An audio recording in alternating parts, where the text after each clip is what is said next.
Okay, welcome to the May 2024 Lunch and Learn. We're really excited to have Randall Voss, our colleague from Extension and Outreach, join us today.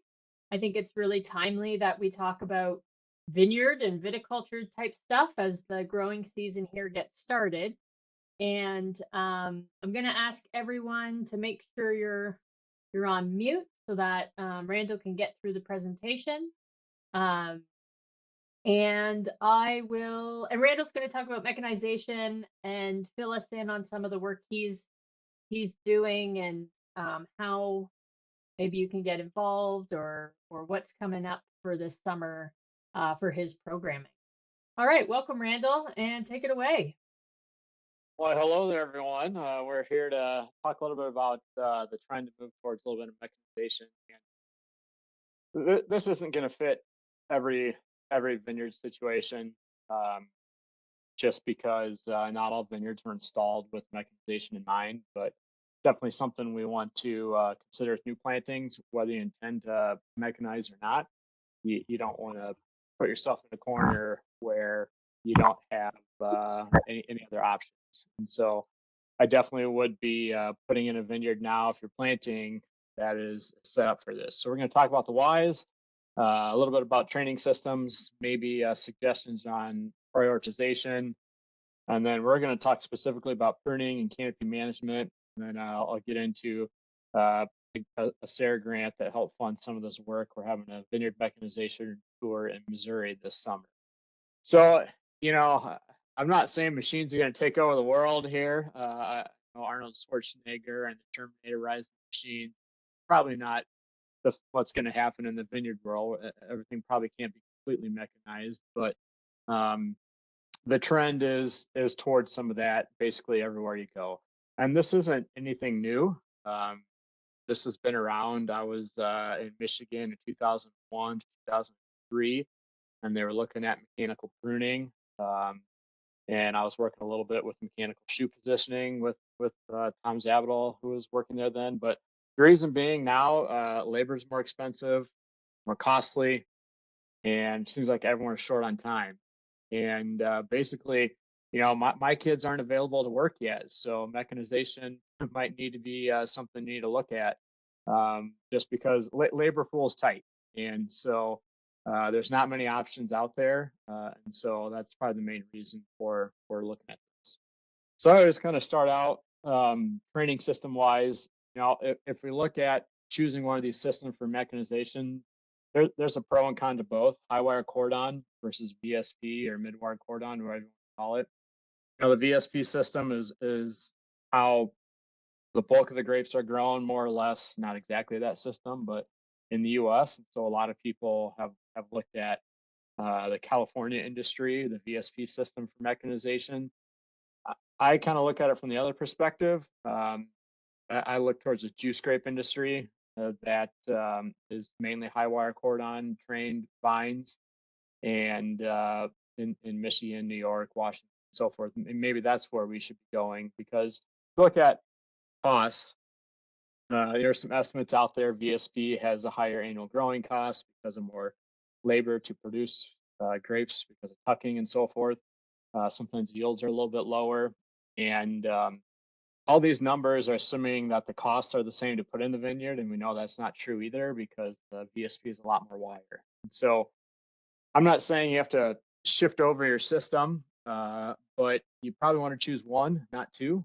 One, because it's tough to make equipment work for all systems. And so there's a lot of reasons not to change your growing system because it takes labor and time to do it. You lose yield for a year or so. But again, it may be one system you have all the equipment for, so you stick with it. So, but I am going to kind of look at this from the lens of a high wire cordon train type system, which most of our varieties are more suited to in the Midwest. So, when I look at prioritizing mechanization, and I worked in the wholesale greenhouse industry early in my career, and they've gone through this whole revolution as well. And they're even in a tighter situation because they have such high value crops that they really have to push the envelope on production. And so they've looked at this as well, a little bit more advanced. And so how they've looked at it, and how I'd suggest maybe people look at it first is, what are you spending most of your hours doing, and what's the most time sensitive? And sometimes those aren't the same things. So there's something super time sensitive and may not be the number of hours you put into it. Maybe it has to get done right now. Think of harvest, for example. It takes a lot. It needs to be very done in a very timely manner. May not be your highest labor requirement total in the year, depending on your speed and that kind of thing. But getting it done right away on a moment's notice in between rain or what have you is very important. So it's very time sensitive. Is there even equipment available for what you want to do?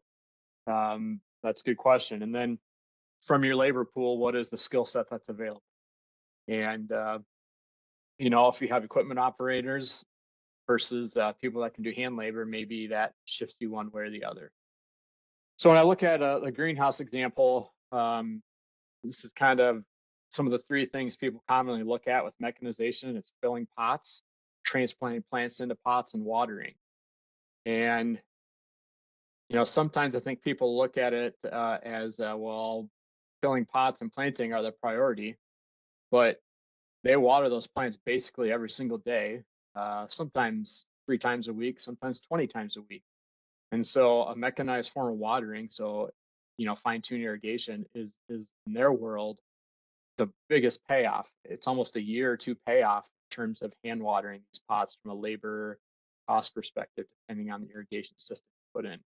Then I put filling of pots, because one machine can fill pots of all different shapes and sizes. So it's extremely versatile piece of equipment depending on what you buy. And planting is the last thing. And oftentimes people think planting is probably the first thing, but planting is a very complex thing. Are you planting a hanging basket, a patio pot, a flat, a 6 pack, a 4 pack, all these different planting arrangements? It's a very specialized piece of the machine that can't do all those options. So while it is labor intensive, it's probably the last thing to mechanize out of these three, just because it's not one simple machine to do all that. So when I look at the vineyard world, I kind of broke down these 4 items in terms of high labor requirement, time sensitive, what equipment's available, what's the skill set, and harvest fits all of those. It does take a lot of hours. It needs to be done in a timely manner. There's a plethora of machines available. They cost money without a doubt. There's no doubt about that. And we look at our region, for example, we don't have a long history of fruit production and skilled people to harvest it in a timely manner. So um, it ticks all those boxes. Spraying is the same thing. A lot of people don't look at a good sprayer as mechanization, but if you're doing a half a row at a time versus 1 row at a time versus 2 rows at a time, it's a huge difference in time. And so, a sprayer is a form of mechanization that we attach it to a tractor, and it makes a big difference if you have a vineyard of any scale, if you can spray a half a row versus 1 row versus 2 rows at a time. The ones we're going to get into are pruning and canopy management. And pruning, it's not the most time sensitive thing. We have months to do it, but it's labor intensive. The weather's not fun, and there is equipment available to do it. And it's hard to find skilled labor set to do it if you're not doing it mechanically. So, to me, pruning is something we look at. Canopy management is kind of similar. It is very time sensitive because we all know these vines grow super fast. So there's these narrow windows when to do something like shoot positioning. And so, if we got a large amount of acreage, we may not have time to do it all by hand, or we're not able to find the people. You might be able to argue that equipment availability is not super available. Most of the stuff is geared towards VSP type production. So there are some options out there for that. And I had one grower tell me that mowing is a big deal because they're a vineyard winery. Aesthetics are important to them. And so, if they could automate mowing somehow, that would be important to them, just because it's a huge time thing for them. For a commercial grower, mowing is probably not your priority, nor should it be. And so, for a commercial grower, it's probably less of a big. But we're going to talk about pruning and canopy management today. So, what kind of started all this was Buchanan House Winery over kind of by Tipton, Iowa. They bought this VineTech Concord pre-pruner that he mounted on a skid loader. So, to my knowledge, it was one of the first kind of mechanical pruners in the state. Again, I worked just a little bit with this kind of stuff in grad school. I worked more so with canopy management. And so they started using this in the winter of 2021-22. And so I talked to Randy Weaver, who owns that establishment and runs it with his family, and say, hey, can we get a project together? So, uh, some of you have seen this machine, but the business end is really over here. There's some cutters on the top here. This conveyor really pulls the canes up, and these sickle bars just kind of shorten. They don't do a whole lot. And the new machine, that new model, these are a bit adjusted. So if you're looking at the inside of it, the business end are these discs on top, these cutting discs, and that does the bulk of the work. And this conveyor goes upward as a means to feed the canes into here. We actually have tried to use this as a shoe positioner too, just by running it in reverse. So running this conveyor downward. Got to it a little bit late last year, but again, can we use a machine for more than one function is something to think about. So here's the newer version of the same machine. The back end is pretty similar. The front end, they added these rappel neck head to kind of reduce the amount of cutting of stuff like posts and wire and so forth. But uh, we always got to kind of not necessarily compare hand pruning to machine pruning. I mean, we do and we don't. It's non-selective, and so again, what looks correct from hand pruning probably doesn't look correct from mechanical pruning. Mechanical pruning is never going to be selective. It's always going to be you're just cutting a distinct zone, and this is no different. So what we did is we applied for a grant through SARE, and we compared hand pruning to mechanical pruning and then a hybrid of the two. And again, just to give you my personal perspective, is hand pruning or mechanical pruning with hand follow up is, in my personal opinion, probably the way to go. And then we'll kind of quickly review this, and we'll talk about canopy management options. So here's just kind of some crude pictures of the difference between the treatments. So the top is hand pruning, and these vines are all machine pruned the year before. So it took me a little bit more time in 2023 winter to get these all pruned, just because hand pruned, just because they've been machine pruned before. But I mean, you can definitely see a difference. The mechanical pruner leaves a lot of stuff in that kind of head region of the vine or yoke, whatever you want to call it, that kind of accumulates there. So basically, when we were doing mechanical pruning with hand follow-up, we were just trying to make a dozen or so big cuts, not fine-tuning it too much, and move on. So I tried to clean out this head or yoke area of the vine. So from a time perspective, in 2023, it took me a lot more time just because, again, they were machine pruned the year before. These are all done on 250-foot row, 250 vine rows. So these are all 100 vines. So it took me about a little over 3.5 minutes of vine to prune by hand. Machine pruned took about 0.2 of a minute to go through machine prune once. We went through it twice, and that probably wasn't necessary. And then the vines weren't desuckered in the growing season, so we had to go and hand remove those. So it took about a little less than half a minute. And we did the machine pruning with hand follow-up, took us just a little over. So again, this machine only time could almost be cut in half because we probably only have to go through it one time. So on the left-hand side is the machine that Randy's using. The key things for this to be successful is your vineyard has to be very, very uniform. And so the trellis has to be tight, your posts have to be straight, your vines can't be leaning. And again, it just cuts a defined area. It doesn't do anything selective. And so that's where, again, in my opinion, the hand follow-up is going to have some benefit long term. It might save you time long term, because some of this old wood starts to accumulate. On the right-hand side is the second pass. So we went through it with one pass, and this is the second pass. And you can see it's basically flinging nothing. So going through twice, we went from two different directions, didn't really help us at all. Um, but yeah, we did it again this year just because we don't want to change it. So there's more in-depth videos on like my Instagram account. That's Iowa Fruit Guy. Uh, our Facebook account if you see more or content. So this past winter, so I did this in March. Hand pruning only took 2.5 minutes. Again, this isn't just me pruning one vine and recording it. This is the entire time it took to prune those 100 vines by hand. So it's not an artifact of me just hopping out and pruning one vine.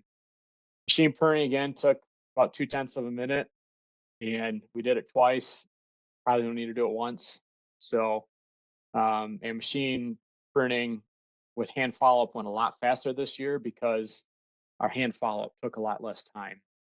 This is the second year with these treatments, so we didn't have to make as many big cuts. So, if we look at it from a time perspective, machine pruning takes anywhere, or excuse me, hand pruning is anywhere from 6 to 13 more labor hours, machine pruning only.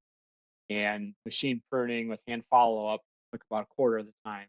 Again, there's obviously a cost to the machine, and I'm not going to get into that just because I'm not going to disclose other people's business purchases and so forth. But if you look at it from a scale perspective, you could rent, you could have a custom operator like there are in places like Michigan and Missouri that does this for other people, or you can share equipment. There's lots of options to get this within reach. But again, it's a labor savings, but you're buying more equipment, so it doesn't just eliminate labor. There's other costs involved too, but your total cost might be less. So in terms of yield and all that, there was a little variation in yield. So the hand pruning had about 19 pounds of fruit per vine. The mechanical with hand follow-up were basically 17 and a half pounds. And I wouldn't get hung up on yield because, we could adjust that pruner to leave a few more buds, but just kind of proves it's possible to get comparable yields. And our goal wasn't to try and get the exact same yield. We were just running the machine prune, and I hand pruned to the number of buds they normally. I think I left 60 buds last year's day. The bricks was a little higher on the mechanical prune vine versus the hand, but again, that's probably an artifact of the slightly lower yield. And also, these were harvested probably a little bit earlier on the ripeness scale for sparkling. And so, had these hung till full maturity, I'm guessing those bricks would equal out. But again, I wouldn't get too hung up on these numbers just because I think the bricks is probably correlated with the. So, looking at here on the right-hand side is the pre of our machine vine, and on the bottom right is our post. And if we're doing the hand follow-up, the additional steps are this machine doesn't do good at cutting stuff pointing straight down. So I removed those, and I would have gone in here with the loppers and removed a lot of these arms in that yoke area or head area. So again, this 2024, we basically were able to do that in 30 seconds, getting 10 good cuts with loppers. And again, the fruit quality from the major indices of Brix PHTA was basically the same. So a big concern we have about mechanical pruning though is disease. And we're leaving a lot more dead tissue in there. And so normally when we think about dead tissue persisting in a grapevine after pruning, we think Phomopsis. And we really didn't see much Phomopsis at all. And so I didn't even rate it because it wasn't an issue. But we did see some black rot on the foliage. So the incidence number is what percent leaves had it on that date. The severity is I rated the leaves on a scale of 1 to 4. 1 was 0 black rot to a few spots, and 4 was spots everywhere. And so, it didn't change how many leaves were infected. The same percent of leaves were infected, but mechanical ones did appear to have a little bit more intense infection. But I will say that the fruit didn't have any issues with black rot. There was a little bit of downy mildew randomly here or there on a couple percent of the vines, but not to the point where it was worth collecting any data at all. So it was one spot on one or two vines in 100. So that I just didn't even collect it. So we'll see. Last year was a pretty dry year. If this is the same situation or not this year, but it seems like that isn't insurmountable to overcome. So some kind of generalities from this mechanical pruning. Mechanical pruning leaves more buds, so you're going to get more shoots. There's no doubt about it, but they're going to be shorter.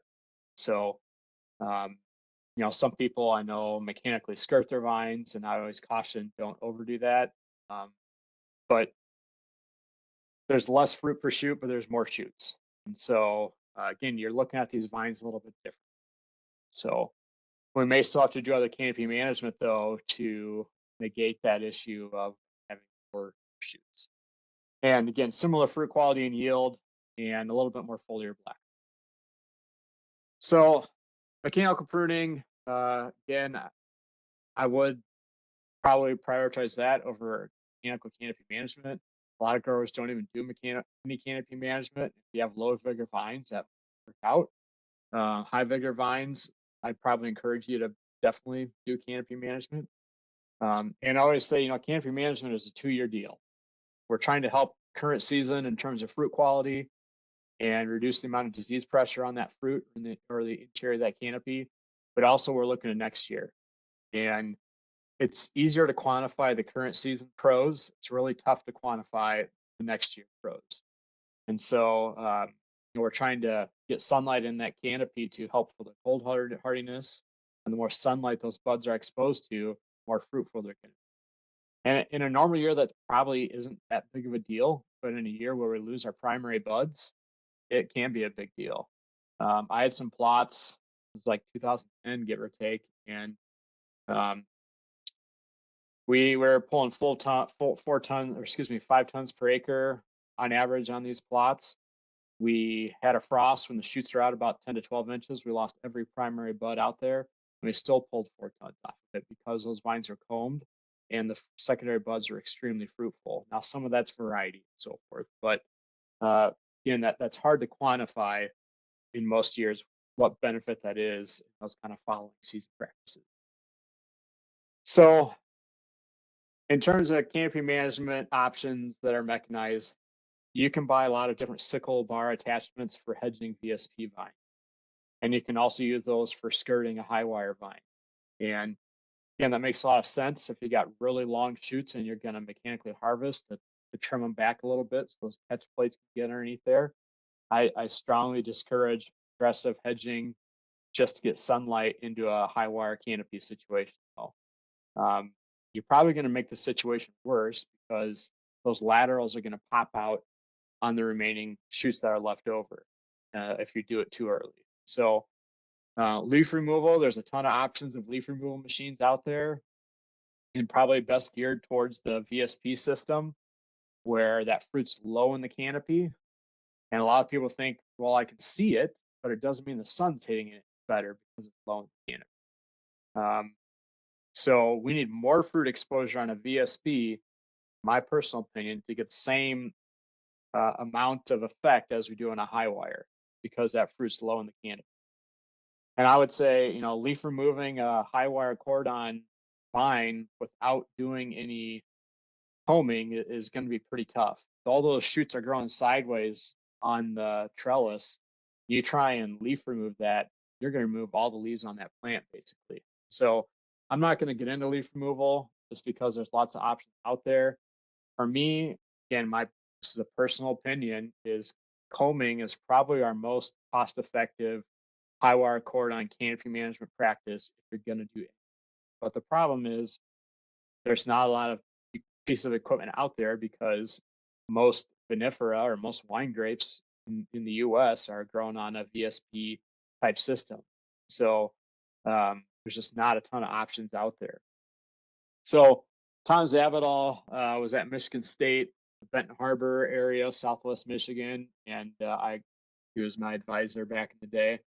And so we worked on some shoe positioning stuff, or he did, and I just did the labor in the vineyard. So we did some hand positioning, and they were starting to develop a mechanical shoe positioner. Fast forward this here a second, and basically it's like a hay rake. A hay rake goes through the vineyard. Timing is extremely critical on this. You do it too late, you knock off fruit, and you're still going to knock off some shoots without a doubt. But it it does a surprisingly nice job, and there's machines like this used in Missouri, slightly adjusted for their high wire trained vineyards. But to me, this is probably the second piece of machine I would personally buy if I were doing a high wire cordon type system to get that sunlight in. Here's some before and after pictures. Again, this is Concord, and their goal is tonnage and bricks above 16. So now the goals are slightly different than wine grape production, but our grapes probably grow more similar to this than vinifera, and be it from both our varieties grow mostly downward or horizontally, and vinifera grows mostly upright. And so here's just kind of the before and after type pictures. And does it always look this perfect? No, it doesn't. And again, timing is critical on this. Do it too early, you knock shoots off. Do it too late, you knock clusters off. So it's one of those things that you got to get it done right away or in that timely manner for this to work out. So I don't think Tom ever published this, but he had some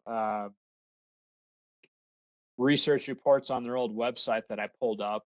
So just going to kind of highlight a couple things. They did mechanical shoot positioning of Concord. They did 0, 1, or 2 positioning events. And they did it 3 weeks after bloom. And the second one was 5 weeks after bloom. And if I remember correctly, they wanted to do it a little bit earlier than that, but it didn't happen. And you can notice the yield decreased because you're going to knock some stuff off. And I think most people, when they're mechanical pruning and mechanical shoot positioning and so forth, they factor that in. You're going to leave some extra because these machines are not selective. They're getting the job done in a very crude way, but getting it done. And so, but it was effective at increasing the amount of sun exposure that got into that. And again, probably just one run through with the machine is good enough. Got about 50% sun exposure on that fruit, so that's pretty good. Some of these numbers say the bricks can jump up a little bit. Again, that's probably a yield issue, right? Not that the shoe positioning magically gave that fruit to have more sugar. It's probably because yield's a little lower. It bumps up the sugar a little bit. That's a consistent thing in most places. So again, they did all different combinations of this. I'm not going to get into all of it, but this was a 4-year study where they shoot position. And I don't remember if this was done by hand or mechanically, but basically, if they did it 2 weeks after bloom, didn't hurt their yield at all. The more times they did it, and the later they did it, more likely it was to decrease yield. But it did bump up sugar a little bit. Again, is that going to be a consistent thing? Who knows? But again, in the wine world, it's just not Brix PhDA we're worried about. We're worried about color, flavor, all those kind of things, and that's not quantified in this kind of stuff. Hard to quantify, period. And that's why, with the Midwest Grape and Wine Industry Institute, we've been doing these bind to wine projects where we do different levels of canopy management. The fruit's coming in at very similar Brix PhDA, but the aromas are different. So that's where this juice grape world can't really replicate the same situations as wine. So in kind of summary, uniformity is key, and you probably need to obviously set up your vineyard in advance in terms of topography and turnaround areas and so forth to be able to do this type of mechanization. And again, the first thing I would ask yourself, do you have efficient sprayer? And if not, that'd be my main purchase. And if you're able to machine harvest, that would be my next go-to for mechanization. Those are the two most timely things you have to get done um, to be successful. Um, we have options for pruning both VSP and high wire cordon. I didn't show the VSP options, but again, I still personally think, especially with the high wire cordon type machines, um, some people talk about mechanical pruning only for 3 years and hand pruning every third year or fourth year or something like that, because that dead wood is going to build up. And so we still have to have some type of hand follow up at some point. I personally think you might be ahead labor wise if you just do a hand follow up every year, uh, just a quick one, than waiting for 3, 4, 5 years to do a hardcore hand follow up. The other thing, we talk about trunk diseases and all that kind of stuff that are pretty endemic in the Midwest. If you're hand pruning, it's tough to say, well, I pruned 100 vines this year. I'm going to fire up the sprayer and go apply some of these trunk protectants. Can it be done? You bet. Can be.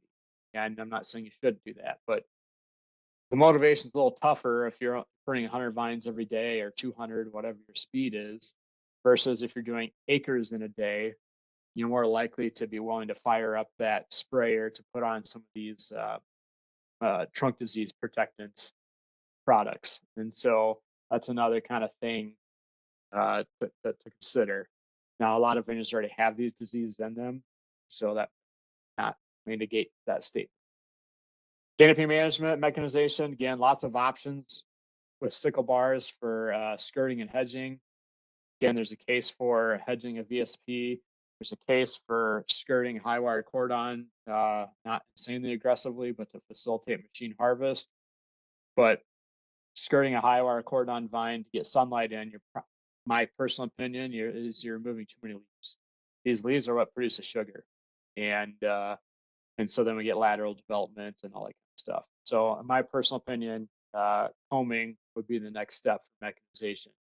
And some people also find their mechanical pruner works better if those vines have been combed, so those shoots are orientated downward, they're more likely to catch those mechanical pruners. So they find their mechanical pruning is better when the vines have been combed. But again, there's a narrow window to get it done. You can't just wait a few weeks and call it good. You need to get out there when you know. And on my kind of social media stuff, sometimes I post pictures and photos of some of this as well. But on anything, just let me know. Take it. Go ahead and take it from there. Awesome. Okay, thanks, Randall. Some really great information, and thanks for bringing up a lot of vineyard studies are looking at Brix pH and TA, and I think it goes further than that. And so that's where Randall and I have taken some of that vine to wine research you may have seen at a conference. And I'm going to put in a little plug. Randall and I are going to be doing a grower or winemaker, whoever industry meetup at Fireside Winery in June. So look for some information in the Institute's, either on the Institute website or the Institute's newsletter for details on how to sign up and the sign up link for that one. And dinner will be provided for that one. And we're going to talk about how viticulture practices can affect wine quality more than just Brix PHTA, but into aromas and whatnot. June 18th is the date. June 18th. Thank you. Maybe I didn't say that. June 18th, Tuesday evening at Fireside Winery in Marengo, Iowa. It's at their vineyards, not the actual winery. But oh, thank you. Sorry. Yep. Yeah. Well, details are in. Well, maybe details will be sent to everyone who signs up. Yeah. I'll have it in my newsletter that comes out this week. Awesome. Well, Randall, I'm going to ask you to stop sharing, and I'm just going to share one quick slide. So I just wanted to bring up, if you do have questions, Randall had his contact information up there. Feel free to contact us at the Institute as well. We connect people to Randall all the time. So if for some reason you lose Randall's contact, we're at wine@iastate.edu. Just a plug for some other things coming up June 3rd. The next Lunch and Learn, we'll talk about thiols and esters. What are those compounds? Why do we care? And how we think about wine quality. And you see that a lot too when you're doing yeast selections and whatnot. So what are those? What are those little molecules?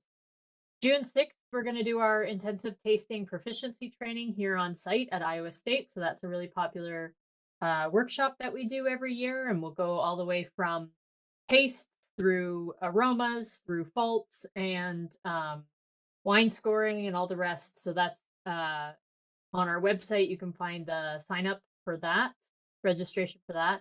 And then, like I said, June 18th in the evening, we're going to do a meetup. And then Randall just talked a little bit about his July 23rd, 24th bus tour, and email Randall to get on his list. Again, if you lost his RJ Voss for any reason, iastate.edu or jvoss at iastate.edu. There you go. Or just email us and we'll connect.